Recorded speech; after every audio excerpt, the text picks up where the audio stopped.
क्या आप इंटेल के 12वीं, 13वीं या 14वीं पीढ़ी के सीपीयूज के साथ एक बजट पीसी बनाना चाहते हैं? इसके लिए सही मदरबोर्ड चुनना बहुत जरूरी है। हम बजट ऑप्शंस H610, B660 और B760 की गहराई में उतरने वाले हैं। एक जबरदस्त टेक मुकाबले के लिए तैयार हो जाइए। सबसे पहले H610 चिपसेट। यहाँ कीमत सबसे कम है, लेकिन इसके बदले आपको किन चीजों से समझौता करना पड़ेगा? H610 आपको केवल बुनियादी चीजें देता है, बेसिक पोर्ट्स, 2 रैम स्लॉट्स और आमतौर पर बहुत कम VRM कूलिंग। ध्यान रखें कि H610 बोर्ड अक्सर रैम की स्पीड को सीमित कर देते हैं। इनमें CPU ओवरक्लॉकिंग की सुविधा नहीं होती और इनमें हाई स्पीड कनेक्टिविटी के विकल्प भी कम होते हैं। H610 पूरी तरह से अपनी कीमत के दम पर जीतता है, जिससे ये एकदम शुरुआती स्तर के बिल्ड्स के लिए सबसे ज्यादा वैल्यू वाला विकल्प बन जाता है। इसके बाद हम B660 चिपसेट की ओर बढ़ते हैं। बजट में पीसी बनाने वालों के लिए ये एक बेहतरीन विकल्प है, क्योंकि ये कीमत में भारी बढ़ोतरी किए बिना ही ज्यादा फीचर्स देता है। B660 बोर्ड्स में आमतौर पर बेहतर पावर डिलीवरी, पूरे रैम स्लॉट और बेहतर कनेक्टिविटी होती है, जिससे कुल मिलाकर एक बेहतर अनुभव मिलता है।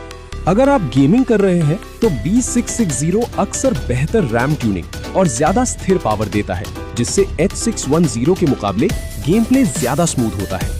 B660 उन फीचर्स को अनलॉक करता है जो परफॉर्मेंस को ज्यादा से ज्यादा बढ़ाने के लिए बेहद जरूरी है, खासकर i7 और i9 जैसे हाई एंड लॉक्ड सीपीयूज के साथ। और आखिर में B760 चिपसेट। ये सबसे नया अपडेट है और आपके बजट बिल्ड को भविष्य के लिए तैयार रखने के लिए एकदम सही है।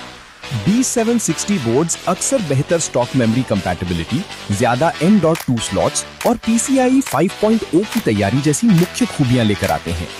अगर आप भविष्य में 14वीं जनरेशन के CPU पर अपग्रेड करने की सोच रहे हैं, तो B760 बेहतर कंपैटिबिलिटी और फीचर्स देता है।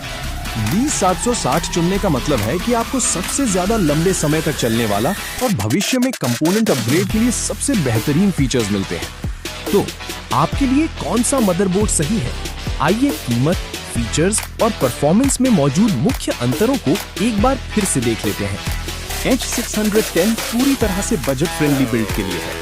B660 परफॉर्मेंस के लिहाज से सबसे बेहतरीन विकल्प है और B760 उन लोगों के लिए है जो भविष्य में अपग्रेड को प्राथमिकता देते हैं।